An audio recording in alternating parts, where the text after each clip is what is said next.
وَلَقَدْ يَسَّرْنَا الْقُرْآنَ لِلذِّكْرِ فَهَلْ مِن مُّدَّكِرٍ الم تر الی الذین اوتوا نصیبا من الکتاب،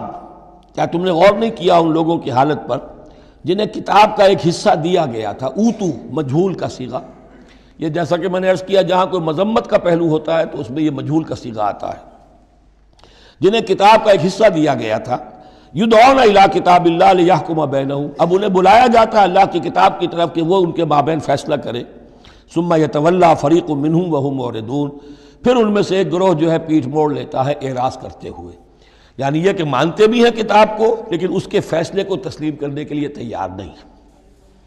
ذالک بانہم قالوا لن تمسنا النار الا ایاما معدودات، یہ مضمون آ چکا ہے سورہ بقرہ میں۔ یہ کیوں ڈھٹائی ہو رہی ہے؟ جو مانتے بھی ہیں اور پھر عمل نہیں کر رہے،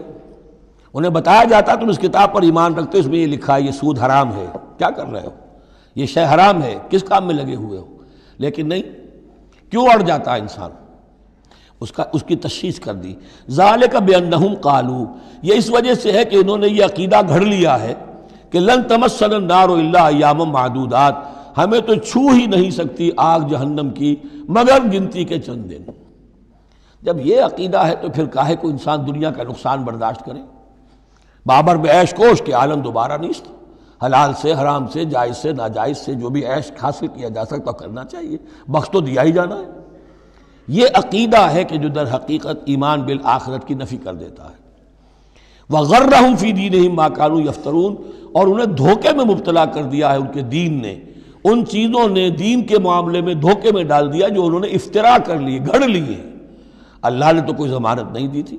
نہ لاؤ تورات لاؤ انجیل لاؤ، کہیں ضمانت نہیں ہے، یہ تو تمہارا من گھڑت عقیدہ ہے، اور اسی کی وجہ سے دین کے اندر تم اب بد دین یا بے دین ہو گئے ہو۔ فَكَيْفَ إِذَا جَمَعْنَاهُمْ لِيَوْمٍ لَا رَيْبَ فِيهِ، تو کیا حال ہوگا اس دن، اس وقت تو یہ بڑھ چڑھ کر باتیں بنا رہے ہیں، زبان درازیاں کر رہے ہیں، کیا ہوگا اس دن جب کہ ہم انہیں جمع کریں گے لِيَوْمٍ لَا رَيْبَ فِيهِ، اس دن جس دن کے بارے میں کوئی شک نہیں۔ وَوُفِّيَتْ كُلُّ نَفْسٍ مَا كَسَبَتْ، اور پھر ہر ذی نفس کو، ہر جان کو، ہر انسان کو پورا دے دیا جائے گا جو کچھ اس نے کمائی کی ہوگی۔ وَهُمْ لَا يُظْلَمُونَ، اور ان پر کوئی زیادتی نہیں ہوگی۔ اب اس کے بعد پھر ایک بڑی عظیم دعا آ رہی ہے۔ اس سورہ مبارکہ میں دعائیں بہت ہیں، یہ بھی بہت عظیم دعا ہے، اور یہ تو باقاعدہ تلقین کر کے کہا گیا ہے۔ کہیں تو ایسا ہوتا ہے لوگ ایسے دعا کرتے ہیں، یہاں ہے قل اللہم مالک الملک، کہو اے اللہ جو تمام بادشاہت کا مالک ہے، مالک الملک ہے، کل ملک اس کے اختیار میں ہے، تؤتی الملک من تشاء، تو حکومت اور اختیار دیتا ہے جس کو چاہتا ہے، وتنزع الملک ممن تشاء، اور سلطنت چھین لیتا ہے جس سے چاہتا ہے، وتعز من تشاء، اور تو عزت دیتا ہے جس کو چاہتا ہے، وتذل من تشاء، اور تو ذلیل کر دیتا ہے جس کو چاہے۔ بیدک الخیر، تیرے ہاتھ میں سب خوبی ہے، اس کے دونوں معنی ہیں، کل خیر خوبی تیرے ہاتھ میں ہے، دوسرے ایک تیرے ہاتھ میں خیر ہی خیر ہے۔ بسا اوقات انسان جسے اپنے لیے شر سمجھ بیٹھتا ہے وہ بھی اس کے لیے خیر ہوتا ہے۔ آسان تحبوا شیئا وہو شر لکم، وآسان تکرہوا شیئا وہو خیر لکم، انک علی کل شیء قدیر، یقیناً تو ہر چیز پر قادر ہے۔ تولج اللیل فی النہار، تو رات کو لے آتا ہے دن میں پرو کر، وتولج النہار فی اللیل، اور پھر دن کو نکال لاتا ہے رات میں سے پرو کر، وتخرج الحی من المیت، اور تو نکالتا ہے زندہ کو مردہ سے، وتخرج المیت من الحی، اور تو نکالتا ہے مردہ کو زندہ سے۔ اس کی بہترین مثال مرغی اور انڈا، مرغی میں جان نہیں ہے لیکن اسی میں سے چوزہ برآمد ہوتا ہے، زندہ ہے، اور وہ مرغی جو ہے وہی انڈا دے رہی ہے، تو گویا کہ اللہ تعالیٰ کے ہاں وہ چیز چل رہی ہے، تخرج الحی من المیت وتخرج المیت من الحی، وترزق من تشاء بغیر حساب، اور تو دیتا ہے جس کو چاہتا ہے بے حد و حساب۔ لا يتخذ المؤمنون الکافرین اولیاء من دون المؤمنین، اہل ایمان نہ بنائیں اپنے دوست کافروں کو، اولیاء ایسا دوست جو قلبی دوست ہو، جو رازدار بھی ہو جاتے ہیں، پشت پناہ بھی ایک دوسرے کے سمجھے جاتے ہیں، یہ تعلق کفار کے ساتھ اختیار کرنے کی اجازت نہیں ہے۔ ایک اچھا رویہ ہو، ظاہری مدارات ہوں، آپ ان سے اچھے کلچرڈ طریقے پر بات کریں تہذیب کے ساتھ، یہ اور بات ہے، لیکن دلی محبت، قلبی رشتہ، جذباتی تعلق، ان کی ایک ایسے باہمی مدد کا ایک رشتہ قائم کر لینا، پشت پناہ ہونے کا رشتہ بنا لینا، اس کی اجازت نہیں ہے۔ لا يتخذ المؤمنون الکافرین اولیاء من دون المؤمنین، اہل ایمان کو چھوڑ کر ان کے ساتھ یہ رشتہ قائم کرنا اللہ کو پسند نہیں۔ ومن يفعل ذلك فليس من الله في شيء،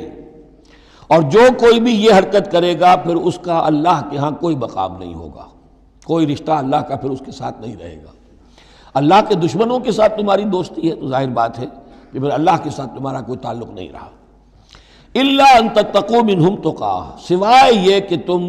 ان سے بچاؤ کرنا چاہو، بچاؤ کے لیے بعض اوقات ایسے حالات ہوتے ہیں کہ کھلے مقابلے کا بھی موقع نہیں ہے، تو آپ طرح دے رہے ہیں، آپ وقت جو ہے یو آر بائنگ ٹائم، تو اس میں کوئی ظاہری خاطر مدارات کا مسئلہ بھی ہو جائے تو کوئی حرج نہیں ہے،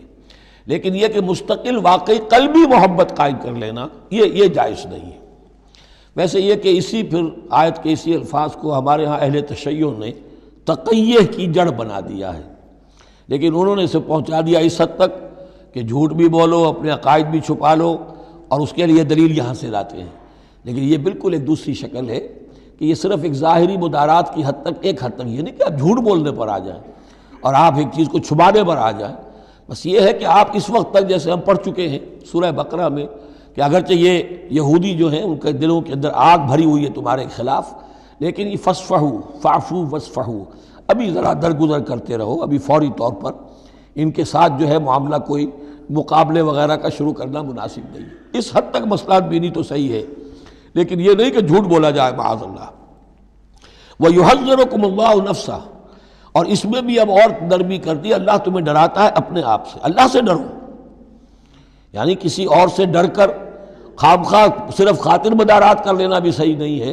لیکن یہ کہ بہرحال ضرورت ہے، کسی وقت مصلحت ہے تو کرو،